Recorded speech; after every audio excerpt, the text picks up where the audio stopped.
Now, this week's topic is going to be the future, not proud. I knew it. and the past Doctor. of women's movement right in the United States. We may talk a little bit outside of the United States. It is through human dedication and effort that we move forward. This is your bullshit. Susan B. Anthony and her followers have won for women the right to vote. She successfully spanned the Atlantic from Newfoundland to Londonderry, Ireland, the first woman to make the flight solo. Already unique, the first woman to hold such high office, Prime Minister Indira Gandhi continues the tradition of service to India that is synonymous with the names of Gandhi and Nehru. Shirley Chisholm, first black woman elected to Congress, becomes the first black woman nominated for president. With Billie Jean King pushing us, the road ahead will be smoother for women. The future will be brighter for LGBT Americans, and our nation's commitment to equality will be stronger for all.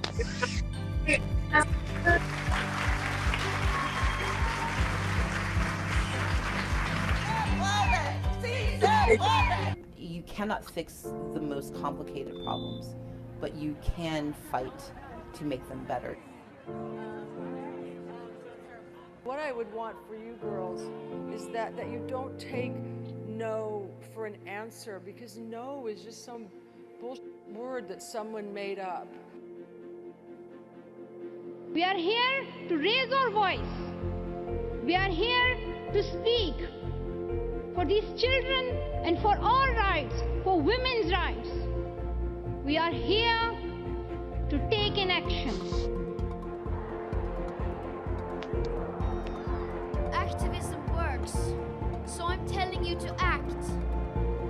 We are being betrayed by those in power, and they are failing us. But we will not back down.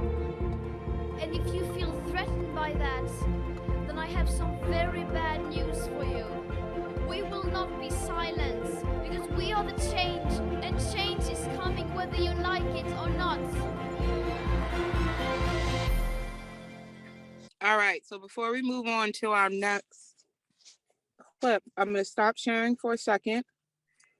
And I wanted to give everybody some quick facts about the women's movement. During the 1960s and the 1970s, when women sought equal rights and opportunities and greater personal freedom, it coincided with and is recognized as part of the second wave of feminism. While the first wave of feminism of the that's a tongue twister.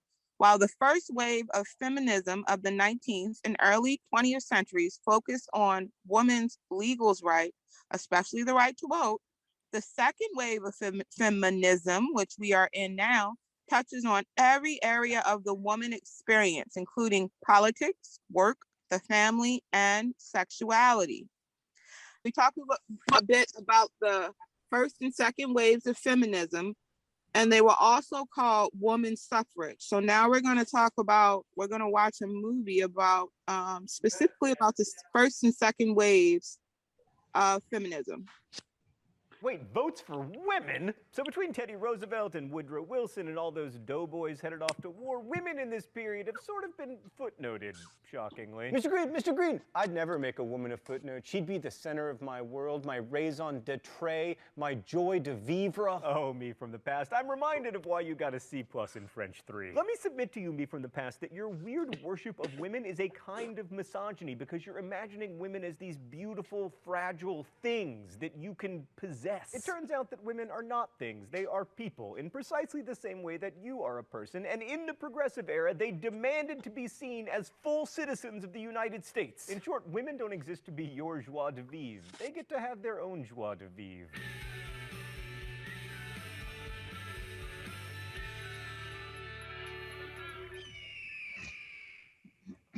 So it's tempting to limit ourselves to discussion of women getting the right to vote with the passage of the 19th Amendment, but if we focus too much on the constitutional history, we're going to miss a lot. Some historians refer to the 30 years between 1890 and 1920 as the women's era, because it was in that time that women started to have greater economic and political opportunities. Women were also aided by legal changes, like getting the right to own property, control their wages, and make contracts and wills. By 1900, almost 5 million women worked for wages, mainly in domestic service or light manufacturing, like the garment industry. Women in America were always vital contributors to the economy as producers and consumers, and they always worked, whether for wages or taking care of children and the home. And as someone who has recently returned from paternity leave, let me tell you, that ain't no joke. And American women were also active as reformers, since, like, America became a thing. And those reform movements brought women into state and national politics before the dawn of the progressive era. Unfortunately, their greatest achievement, prohibition, was also probably women's greatest influence, indeed came through their membership and leadership in the Women's Christian Temperance Union. The WCTU was founded in 1874, and by 1890 it had 150,000 members, making it the largest female organization in the United States. Under the leadership of Frances Willard, the WCTU embraced a broad reform agenda, like it included pushing for the right for women to vote. The feeling was that the best way to stop people from drinking was to pass local laws that made it harder to drink, and to do that, it would be very helpful if women could vote, because American men were a bunch of alcoholic scoundrels who darn well weren't going to vote to get rid of beer hoses. In 1895, Willard boldly declared, "A wider freedom is coming to the women of America. Too long has it been held that woman has no right to enter these movements."